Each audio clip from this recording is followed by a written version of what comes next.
Sebelumnya, Assalamualaikum warahmatullahi wabarakatuh. Terima kasih atas waktunya. Hari ini kita akan menyelami satu topik krusial dalam pendidikan kita, yaitu tentang bagaimana kita mengajar bukan hanya agar siswa tahu, tapi agar mereka bisa paham. Selanjutnya kita akan masuk ke dalam materi.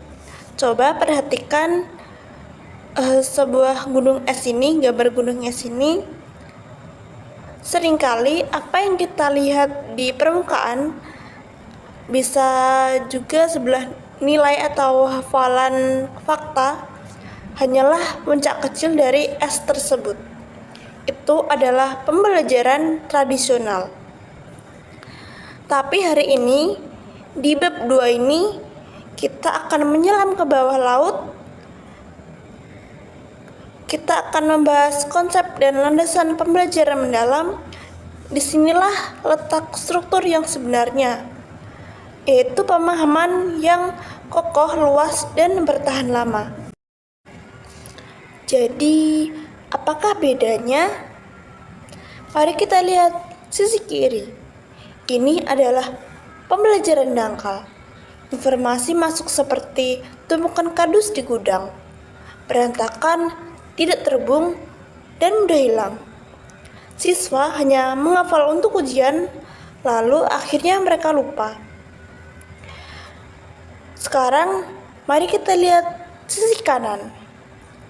Inilah pembelajaran mendalam. Informasi baru tidak sekedar ditumpuk, tapi dikaitkan dengan pengetahuan lama, membentuk jaringan saraf yang bercahaya.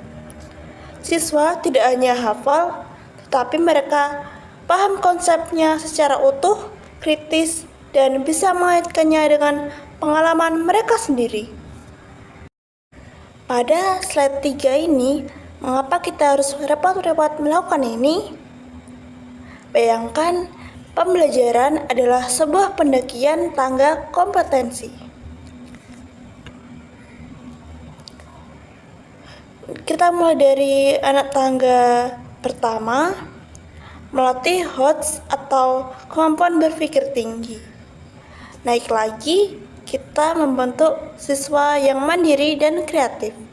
Di atasnya, mereka menguasai keterampilan abad 21, yaitu kreatif, kritis, kolaboratif, dan komunikatif. Dan puncaknya, mereka mampu menerapkan ilmu tersebut dalam konteks kehidupan nyata, bukan sekedar teori di atas kertas. Slide selanjutnya ada karakteristik. Lantas, bagaimana ciri kelas yang menerapkan ini? Perhatikan gambar ini. Matahari di tata surya kelas kita bukan lagi guru, melainkan peserta didik. Semuanya berpusat pada mereka. Lihat apa yang mengelilinginya. Kita memancing mereka dengan pertanyaan pematik, bukan ceramah satu arah. Lalu kita fokus pada proses berpikir mereka, bukan hanya menjawab benar atau salah, dan kita mengajak mereka untuk melakukan refleksi diri. Inilah ekosistem pembelajaran mendalam. Slide kelima, terdapat transisi landasan. Tentu saja konsep sebesar ini tidak dibangun dengan asal-asalan. Pembelajaran mendalam berdiri di atas pondasi yang kokoh, layaknya bangunan yang megah ini. Di dalamnya terdapat 5 penopang utama. Apa saja? Yaitu landasan filosofis, pedagogis, teoretis, sosiologis, dan yuridis serta empiris. Mari kita bedah satu persatu. Yang pertama dari hati dan cara kita mengajar. Secara filosofis, pendidikan itu memanusiakan manusia, seperti tukang kebun ini. Kita tidak bisa memaksa tanaman untuk tumbuh ditarik-tarik. Kita hanya bisa merawat dan mengembangkan potensi unik setiap siswa. Lalu secara pedagogis, peran kita berubah. Bukan lagi satu-satunya sumber air, tapi kita adalah fasilitator seperti pemandu gunung ini.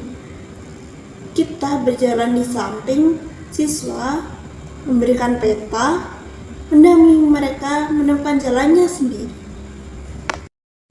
Secara ilmiah, ini didukung oleh teori belajar yang kuat, seperti konstruktivisme.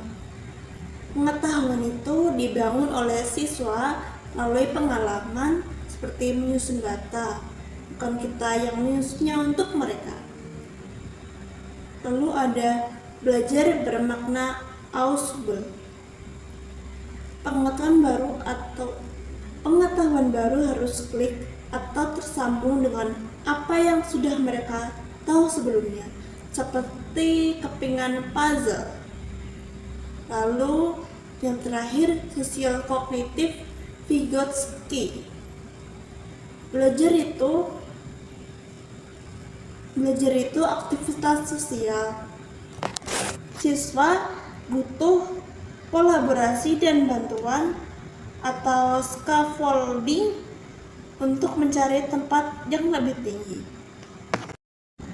Pada slide terakhir terdapat sosiologis, yuridis, dan empiris. Pendidikan tidak terjadi di ruang hampa. Mari kita lihat latar ini.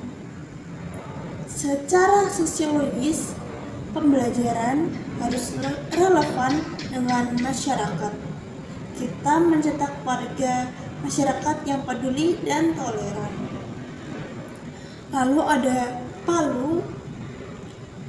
Secara yuridis ini adalah amanat undang-undang dan kurikulum merdeka.